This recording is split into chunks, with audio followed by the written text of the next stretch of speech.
in stories, a lot of times people really want every little thread tied up. They want that happy ending in a book.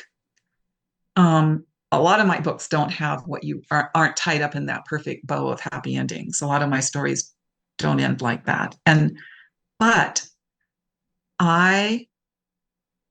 if I've done my job, I've given the reader the knowledge that my character has the strength to carry on and to put one foot in front of the other. Mm. So I guess what I'm saying is when something is a huge challenge, you may not get, the carrot that's being dangled, or you may not get what you consider the happy ending in your quest. But just keep putting one foot in front of the other.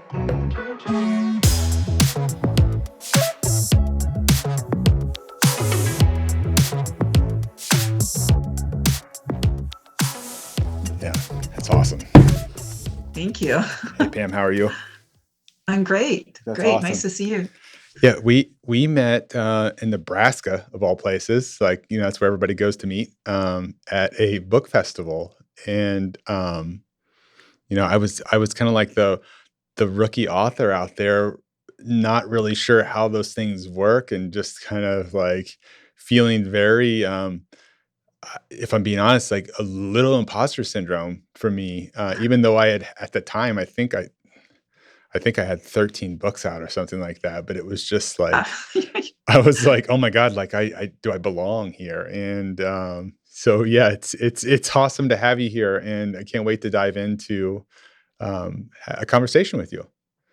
Oh, thanks. Well, the imposter syndrome is real. I mean, it took me a really long time when people ask me, oh, what do you do, to say, oh, I'm a writer, or I'm an author, or, especially in the beginning when, you maybe even had sold a few things, but they hadn't come out yet. Mm. So you almost, like for me, like I almost felt like I was making it up, right? It wasn't really real.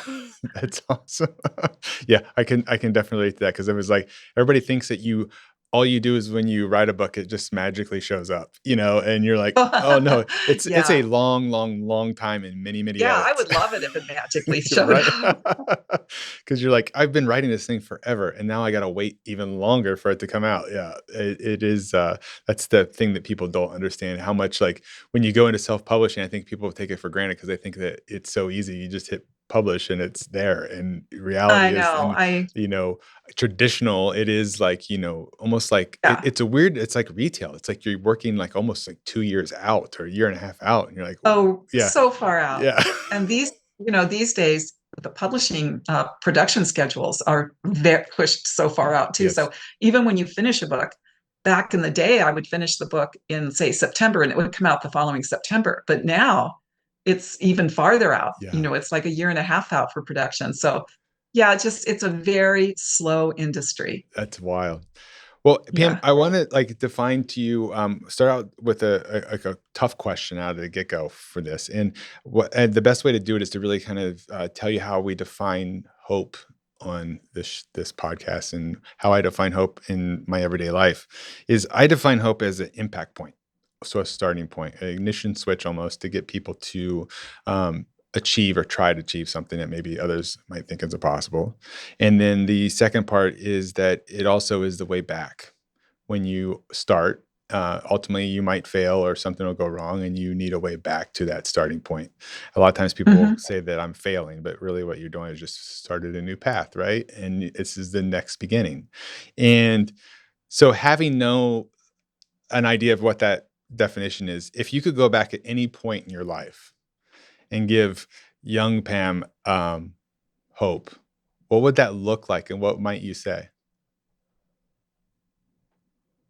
Well, gosh, I thought that question was going in an entirely different direction. I, growing up, I come from a very sort of humble blue collar background, meaning both my parents worked. My dad drove a delivery truck. I had sort of a very pedestrian childhood growing up in Bakersfield, California. I didn't really know what all of my possibilities were. And it was a very different time in education too. Like, I never, as much as I loved books from about fifth grade on, I had no idea that writing them was something that I could aspire to. So so when I look back on that time, I look at hope as all of the white space in our life, like all the possibilities that could be, can be, are sort of out there, kind of out there on the horizon, waiting for us. And I would say to me, as a teenager, there's so much more out there than you even realize. And when you move away from home, when you go away to college, when as you grow, all of these things will manifest. And so I guess that's what I would tell myself, is that I don't know that I would tell myself really specific things. I think I would just tell myself that there's a lot of possibilities out there. Yeah. And fortunately, we live in a country where there's a lot more ways. There's a lot of ways to get from point A to point B. Right. The front door, the back door, So I would just reassure myself that all of that white space in my life, number one, gave me room to grow, but also sort of kept me looking out at the horizon. Yeah, that's a great answer. And do you remember like the first thing that you wrote that kind of kicked that door open that said, wow, maybe I'm good at this? I don't, I was a late bloomer, meaning that I, like I said, curriculum was really different when I went to school in the late 50s. So we didn't write across the curriculum. We didn't have authors visit our schools. My school didn't have a library. Wow. We didn't have family literature night. I think I would have loved all of those things. So I didn't really ever consider writing as a profession, and I didn't do what you call recreational writing. I mean, I remember getting a few diaries growing up, and I was not very diligent, like maybe writing in it for a week or two, and then they just got set aside, and I never wrote in them again. And so I don't have childhood memories of writing. It wasn't really in that wheelhouse when I grew up. I do remember reading, but I also a late bloomer in that area too. I didn't become what you'd call an obsessive reader until I was like fifth grade. We moved across town. I was the new kid. I just didn't, I didn't really fit in, and I found myself riding my bike to the library, to the little tiny branch library, and it kind of, I was coping through books at that point, and I became what you would consider, an obsessive reader. So I don't remember the first thing I wrote. I remember, well, I'm going to take that back. So I was sort of an obsessive reader, fifth, sixth, seventh grade. Seventh grade, I went to junior high school, and I was on I was asked to write an article for the school newspaper because I was in one club, and somebody said, "Oh, we want an article about that."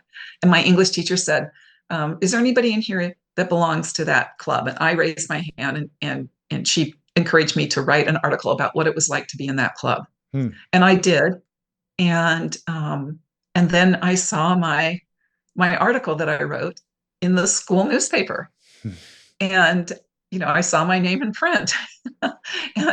and so I mean, certainly that probably was a defining moment for me, in that I really gravitated towards writing from that point on. Although I have to tell you, in high school, I was much more concerned with being a teenager as I was, much more so than I was about being a writer. But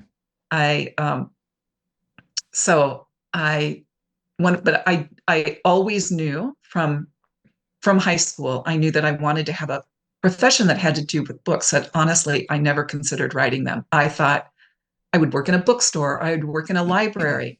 My mom was a clerk in a library, so I thought I might work in a library, or I might be a teacher because that would keep me around books. So my focus was really about reading more than writing. Wow. Um, and so yeah, I went away to school and I did become a teacher for a few years. And two, it's kind of laughable when I think back on it, and I think, what would my parents have said if I said, oh, I want to, I want to go to college and I want to become a writer. I came from, a family where your job needed to pay your bills. Yeah. And Yeah. for them, I don't think they would have even had a concept. And I didn't know that at that point that was something I wanted to be. Yeah. So, so, uh, so yeah, it wasn't until I went away to school, had my 4 children, went back to school to get my master's degree because I decided I wanted to teach children's literature. And so I went back to get my master's degree, and one of my professors asked me to stay after class one day, and she asked me, "Have you ever considered doing any professional writing?" And the first thing I thought of was that little article I had written in junior high school, and and I was honest with her. I said no, because I thought she was talking about like academic writing, and I said no, it's never occurred to me. And she encouraged me, and she said, "I really think you have a gift, and it might be something that you might want to pursue." So she planted a seed, Wow. and I think the key to what that story really is that when people tell you you're good at something, or they plant a little seed about a possibility in your mind, and especially if you can't stop thinking about it, you have to pursue it on some level to find out Yeah. if it might bloom. I love that. I love that. And what do you think that little, you know, what you said, middle school Pam would have thought, Uh-huh. having seen their name in print the first time, if you could sit with her right now and be like, check out these awards, check out these books, what do you think that they would say to you? I don't know. I mean, it was it's hard to know. I mean, it was just that was just that little push that, seeing my name in print, seeing the article printed. And then the next year, I became the editor of that junior high newspaper, which I didn't really know what that meant, except I knew that it meant assigning other people Mhm. projects, Yeah. right? And so, I mean, I guess I would look back on it and say, wow, if think of how good you'd be now if you had stayed with it and really pursued it in high school and majored in creative writing and all of that. But on the other hand, it's a hard profession, and there is a practical side of it. Yeah. And I did need a profession that paid the bills. Yeah. And so my idea, as much as I loved books and knowing that I wanted to have something to do with or stay close to them all the time, I also knew that I needed a job in which I could pay my bills. Yeah. I think, one of the things that I will say about reading your stories, it I guess maybe it comes from having been like same as you. Like I found my best friends in books, Uh-huh. where it was like the first time. I mean, I will never forget the first time I read Sid Hoff's Stanley, and I was probably like 7 or 8 years old, and it was the first time I read something that made me feel seen. And and when I list when I you had we met and I bought Echo, and you I think texted me and you're like, you should listen to it. And so I was Yeah. like, okay. And I listened to it. And I remember, like, I told you, I was like, and I'm like, holy cow, your book is like making me cry. I'm like, and I listened to it straight through. It's like a 10-hour, like, it's I really know, long it's audio. long. Yeah. And not to mention the book itself is a very thick book. And I just remember like going like, holy cow, like this is how I wish I could write. Like, and it was like, I guess my question is, just as a fellow author and anybody out there aspiring, like, how did you learn to tell a story that can feel so relatable through something as simple as a harmonica. Like, like how, like what is that bridge, I guess, that you go through? Is there a sort of process that you start with, or do you start with the end in mind? Or like, I'm just curious, like Well, how do you recommend somebody structure something? first of all, it's such a hard question to answer, because what you're really asking me is, how does your mind work? Right. True. Right. Yes. True. So, so one thing about a book coming together is that for me, like, I've never had one of those like aha moments, like where, I see something or read something and all of a sudden I know, wow, that's a great book. And, and have all the components and like that light bulb moment. I've never really had anything like that.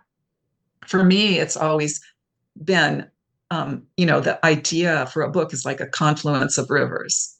It's like I'm researching something over here that comes together that I want to use, and then I get sidetracked and I'm researching something else, and I want to use that part. And it's like, you know, it's all of it's a number of things that come together. And so that's, I mean, and I'm a very recursive writer. And what I mean by that is I usually have that opening scene in mind for each of my books, like that first scene that you read. And I start writing that scene. And the next day I go back to the beginning and I reread what I wrote, and then I edit, and then I write some more.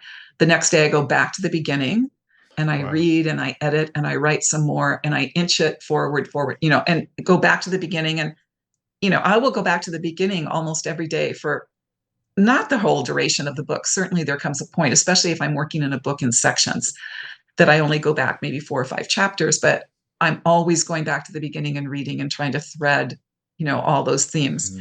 I wish I could tell you that I know in advance. I mean, you talk to 100 different writers, you're going to get 100 different stories about their process. Yeah. And when people ask you what's your process, it's because they want to know, like, your tidy procedure, like, do you make an outline first, or do you do, I have friends who have a big cork board and they do the little cards on the cork board, like little index cards, and they put all their different scenes on there. And then once they get that all established, then they follow everything meticulously. And I don't have a way like that. I know how to do all those things. I know how to outline, and I know how to plot things on index cards. So if I get stuck, and I need to do one of those exercises, I certainly know how to do it. But I don't, I'm more of a by the seat of my pants writer. Cool. And so, but I also, I have a great editor too. So she really helps keep me focused. And I wish I could tell you that I understood my own process, but I'm not really sure that that I do. I will tell you this. One thing I believe in writing is that momentum is far more important than inspiration. And what I mean by that is the physical act of sitting down in front of the manuscript every day, or every so many days, or whatever, consistently, that physical act, that momentum that you get from writing regularly, that's where I find things pop into my mind. And, that's where I find myself discovering things about my characters and about my story. I just think that momentum is far more important than inspiration. Personally, I've not ever had like that muse moment where a muse comes down and sprinkles fairy dust on me, and all of a sudden I'm super inspired to write. I don't personally have the luxury of having writer's block. I mean, I'm a working writer, so whether or not I feel like it or not, I still sit down and write and try to move the story forward. So that's wonderful. And I think that that's the beauty of it too. I think that a lot of times, because I'm asked the same question, like, where do your ideas come from? Yeah. And I'm like, well, like this one started this way. And, I obviously I went through, you had a book canceled, I had a book canceled, and the unicorn book was one for me. And it was like, and kids would be like, I don't understand why people, I'm like, well, they perceived it this way. But actually what the story came from was I was trying to figure out a way to make kids feel normal. And I wanted to create a character that was easy for them to love right out of the gate. And all kids Uh-huh. love unicorns. So this is easy, and as an illustrator also, I love that it opens up the whole color palette, like, cause it's rainbows and everything. And it's like, people Yeah. bring it, that their perceptions on it. But I think I want to echo like a little bit about if there's any other writers out there listening to this, that the idea of just showing up daily and writing. And I think a lot of that, you helped spark that in me too, was that, I had a book that I had worked on and I sent it to you and you had said to me, I think you have more to say. And why don't you spread this out a little bit? And it was like, it was the first time. And first off, it came with a lot of weight because you like are definitely by far like when I think of a author when I was a kid or even aspiring to be an author as I got older, having somebody like you that I could text, it's like, holy shit, this is this is insane, and that for you to say that, like, no, this is good, you just have more to say, was like, Yeah. oh my God, like maybe I actually am a writer. But what that did, just so you know, is it really encouraged me to start showing up daily. And so I started Yeah. writing daily. And out of that, I mean, I'm working on my third book now. And I started a daily practice and I keep sending it to my friends. I'm like, okay, now I'm 4 months into this. This is definitely a book, but here's an excerpt from it. What do you think? And they're like, holy cow, what is this? And I'm like, I don't know. I just write them every day. And it's just the act of showing up. And it's the same deal that you're talking about. And so it's a real exercise. I think that other people that are aspiring to write, I think what happens is people read your books and they think it must be easy, but Well, I it's think you hit upon something when you said this is an exercise, because when when I'm in the middle of a project and I'm going to the manuscript every day, um, a lot of it ends up being an exercise. And I'm have a very practical mindset about my writing. I know that all the scenes I write are not going to be used. I know that a lot of them are going to be cut. I'm not married, I'm not married to those scenes. Like, sure, sometimes when my editor says, hey, can we, what do you think about taking out this whole section out here? Like, I'm not really sure why you have it there. It's really slowing down the pace and all that. And yeah, ouch, that yeah, does hurt. But I think ultimately, I want it to be the best book that it can be. And she's not telling me that to be mean. right. She's telling me that to be practical. Yeah. And for me, the real key, especially writing for this age group, like fifth grade through ninth grade, 10th grade, for me, the biggest, like, people say, what's your motivation? My biggest goal for the reader is I want the reader to turn the page. I don't Mm, have any other ulterior motives. yeah. You know, as a reader, I want to turn the page, Yeah. right? Yeah. You want to keep, so so I appreciate it when my editor says to me, this is really slowing down the pacing here. Are you sure you want to take this much time with it? Or do you want to maybe tighten this up a little or whatever? you Yeah. know so she'll point out things that really help me stay focused in that way. But back to what you were saying, is that so much of my writing, when I'm working on a book, and I'm revisiting the manuscript regularly, I do allow myself to think about it in terms of, okay, this chapter might just be an exercise, but here we go. Yeah.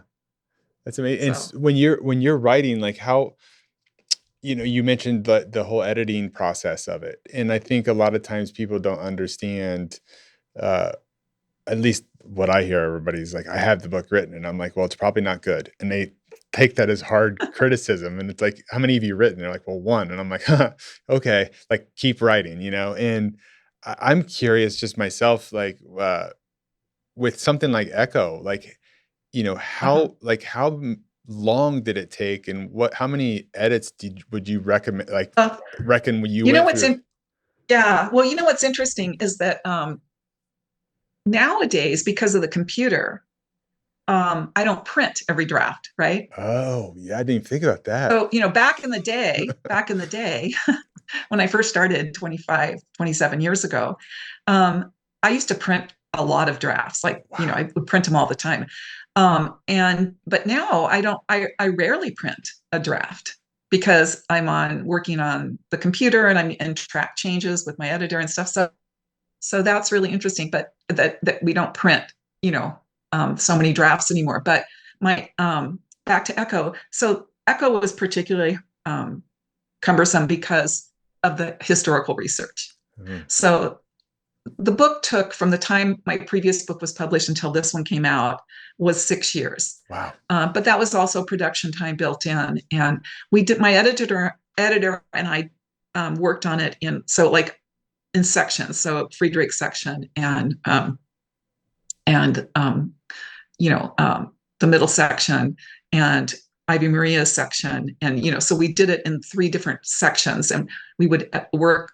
I would send her each of the sections, and then I framed it in the fairy tale, and so there were some components, so we could take the components out and work on them, and then put them back in. Yeah, it's a beautiful book. It really is like such a good. Like I said, I mean, it held me the whole. I mean, 10-hour audio, but I couldn't stop listening to it, and it's such a really. The audio. I have to give the production company Weston Woods credit because they hired 4 or 5 different readers and for each of the sections, and they were so careful, and also having a soundtrack was really lovely, and so they really did a wonderful. They did an incredible production. Yeah. It's literally like, I mean, it's almost like listening to a movie. Like I've pictured it all in my head, and it's really cool. And I think that I just was curious, like how much do you think there was value in the fact that you had your kids and having that experience of already in some sort of ways, some people I say like, well, know what you don't want to do, right? You had a job for a long time but you were kind of pulled back to that thing, like from having, that gap between how would you say that you've experienced through life, whether it's through your kids or grandkids, that you kind of look at that and go like, don't worry, that'll revisit you someday. Like, and, I would just remember as a 6, I knew I wanted to be a storyteller and I fought it forever. And then it always kept showing up. And I'm just curious for you, do you ever reflect back on that and go like, wow, like it really, while I did these things and I might enjoy it, but look how that always kept showing up in these weird spots that kind of pulled you back. I think that a lot of what you're saying is true because I was the oldest of the 3 daughters in my family, but I was also the oldest of the 23 grandchildren on my mother's side of the family. 23. Wow. And 23 cousins just on one side. Wow. And my 3 sisters. So I was the oldest of the 23 cousins. I was the oldest of the 3 sisters. I was the oldest girl in the neighborhood. When we moved across town, I was the oldest girl. There was 3 girls next door, and there was 2 down here, and there was some more kids across the street, and I was the oldest of all of them. So, and my extended family was all around me. So whenever we got together, I always had minions, so I always had, so if we were going to play, I'd say, I was the one to say, okay, this is going to be the school. And of course I was going to be the teacher and you're going to do this. And then, or this is going to be a train and, and you guys are going to have a fight. And then I'm going to come and save the day. And I'm going to, so all of this, and I also had big blocks of unchoreographed time in my childhood, which is, I'm sorry to say, a gift that I wasn't completely able to give my own children because I think it's such fodder for your imagination. But I think, so that's all pre-writing, plays and playing and your storytelling, and everyone's, participating. And it's funny because if you watch young children play, on a very basic level, like preschoolers, you'll hear somebody say, okay, this is going to be the zoo and you're going to be the this and I'm going to be the that. And then they create a scenario. And if the scenario doesn't work, they're like, no, you have to, you have to be meaner, you have to be nicer, you have to be this, that. And then somebody's going to come and save you. And, and then create these little scenarios and they will replay them over and over and over again until they're plot perfect. Yeah. And, and so I think that I put a lot of value in that kind of play, pretend play. And I was privileged enough to grow up in a time where I had a lot of it and I was the boss of it. Yeah. So that was a real gift, really, when you think about my life as a writer. Yeah.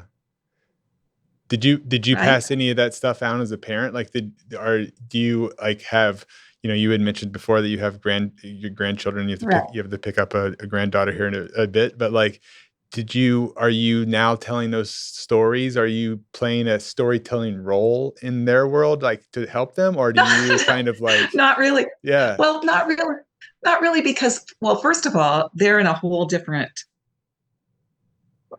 when my kids were growing up, there were tons of books in the house. I had lots and lots of books. I didn't really start writing until my youngest my first book was published, I think, when they were about 6. Wow. But my novels that I became known for completely missed my own kids. Oh, wow. Because they were too old. Okay. So they had gotten out of the grades before I became really well-known or successful, or maybe I just had one book, you know what I mean? Yeah. So my grandchildren are far more impressed with me because they go to school and the teachers recognize my name or my children will come and get books to give my grandchildren's teachers, right? Yeah. So, but yeah, I haven't, we just had a lot of books around the house and we did a lot of reading. My grandchildren are far more voracious readers than my own children were. I mean, they're just, they're amazing readers, but they're kind of, a couple of them have outgrown me. They've read my books or they were forced to read them in school. And now they're just on to other things. That's wow. Do you ever, I'm just curious, like, do you ever, having grown up, like, with a humble background and all that stuff like that, like you talked about, and it sounds like a ton of kids around all the time.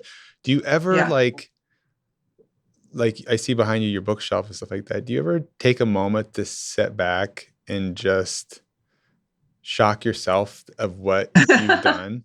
Like, honestly, sure. Like, really? Like, do you because I think that a lot of times people they feel like they have it in them, but they won't even bother pick up the pen to try to write that story, or they won't pick up the narrative because I think they're afraid of what might actually come out of it or not come out of it. And I think for those of us that make it, like, what do you like? Do you ever do that? Do you ever stop and just go like, wow, like it's really. Yeah. I mean, of course, every once in a while I'll look at what I've done and I'm like, wow, I'm amazed. But I will tell you this. I was asked during an interview once, what's a question that you're not usually asked, but you wish that you were asked? And that you wish people would ask you. And my answer was, I wish people would ask me about failure. Because, any of my success is the tip of an iceberg of a bunch of failure and starting over and, rethinking and rewriting. And so, I think, I think the failure, I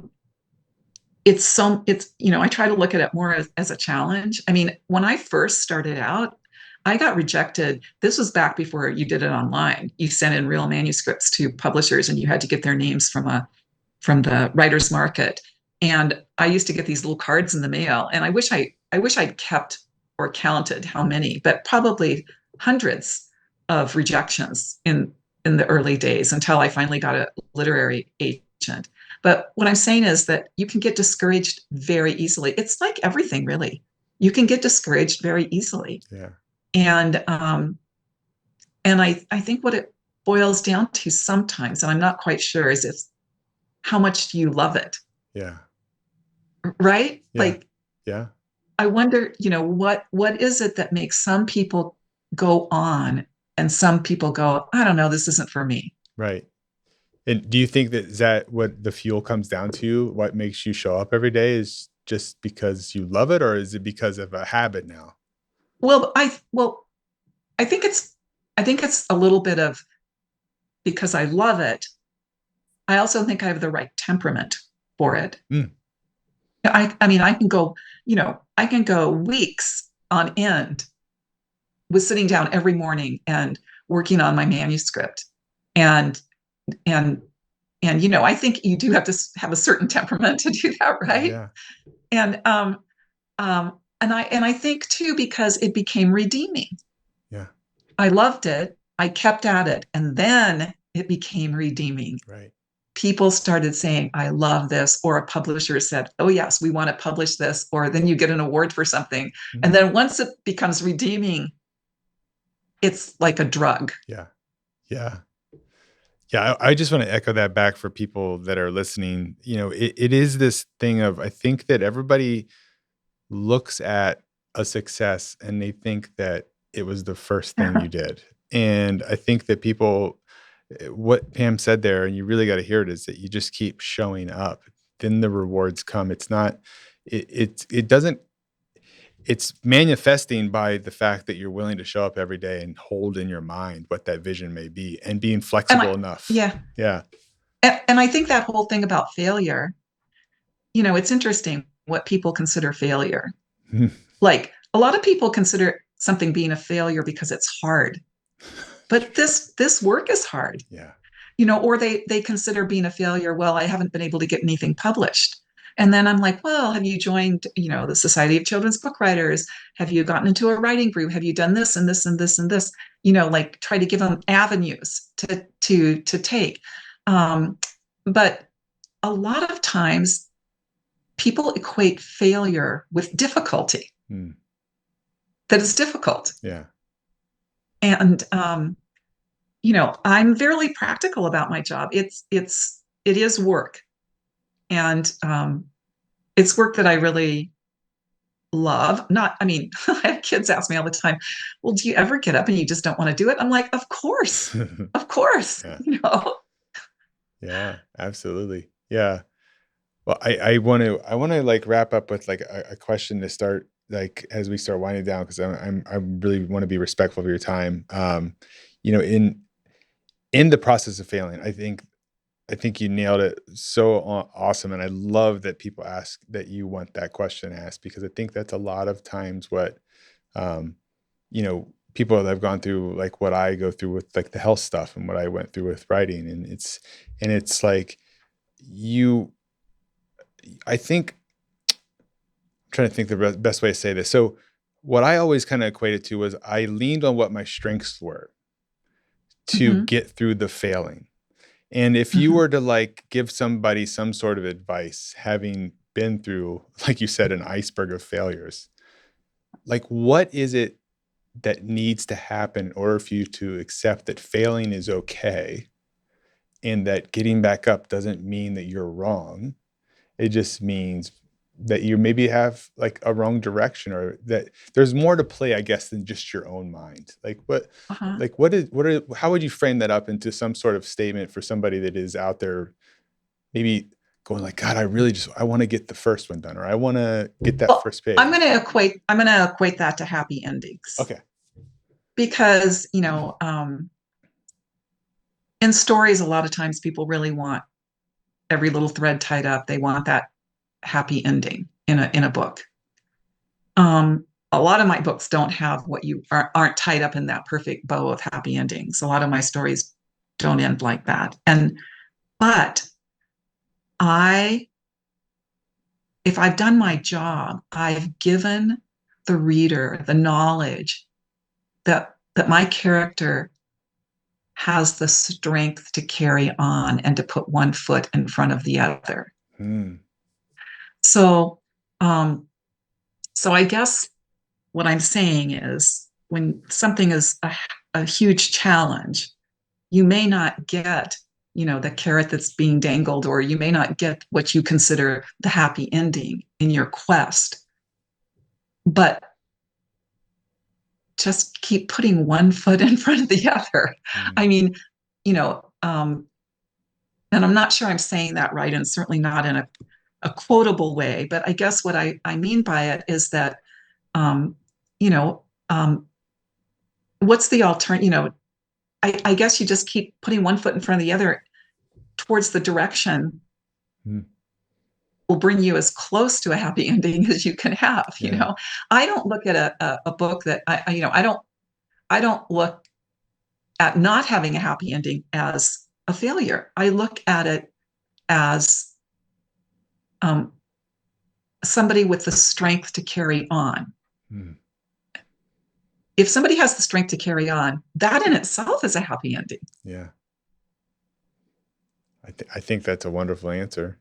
I think that's perfect. Yeah. I mean, it really is. It's, I think a lot of people, like I've experienced, they have that same question is like, how did you do it? And, right. And, well, what's the alternative too? Right. And it's, right. and it's like, well, I think there's a little bit of rebel, right? It's almost like a little bit of like, oh yeah, well, I'll show you, but then eventually that wears off. Like that wears off. It's like, you're like, well, I'll show you that I'm not a writer or whatever it could be, I'll show you, I'm not going to, do this. But it does wear off, and it does ultimately come down to, like you said, just putting one foot in front of the other, because the alternative, is, like you said, it's what's the opposite, and that could be reality too, and all stuff like that. But yeah, that's a fantastic answer. And Pam, I want to wrap this up, and I just want to again let everybody know I'm going to make sure that there's links to all of Pam's books in the show notes. So, but I highly recommend that you read these stories. It does. I know that you say 5th through 10th grade, but like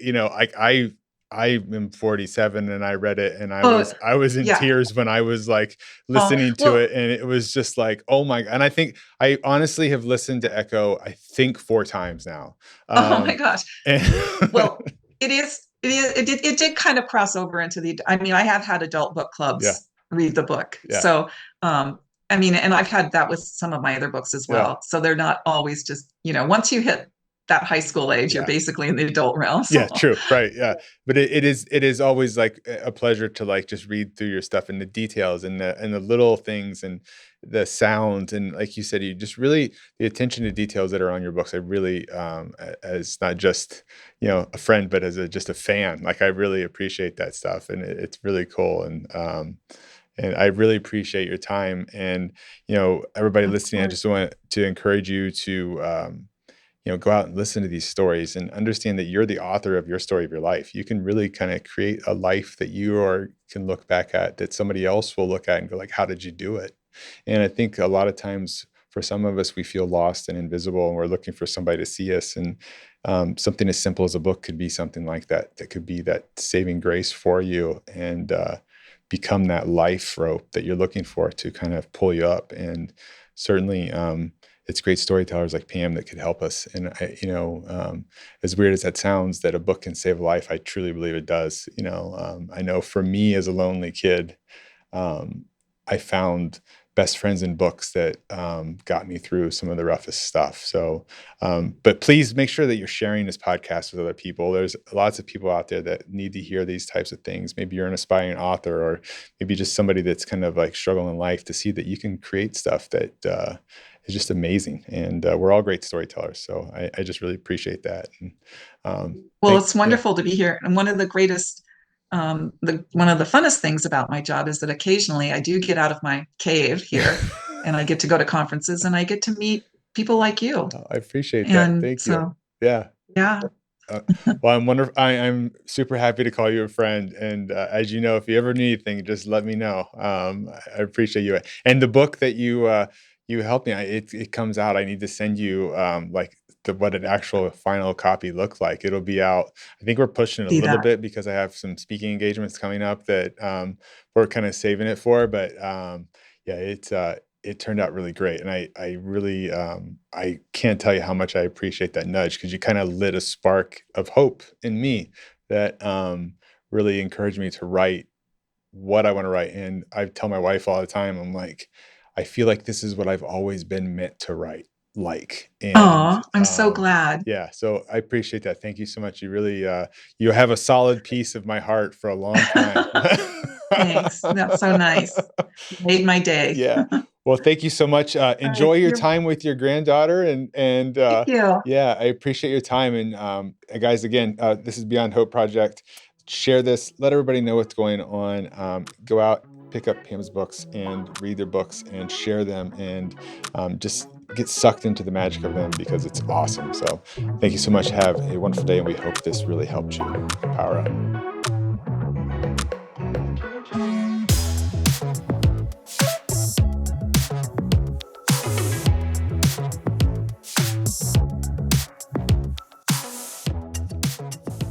Foxland Media. Think big.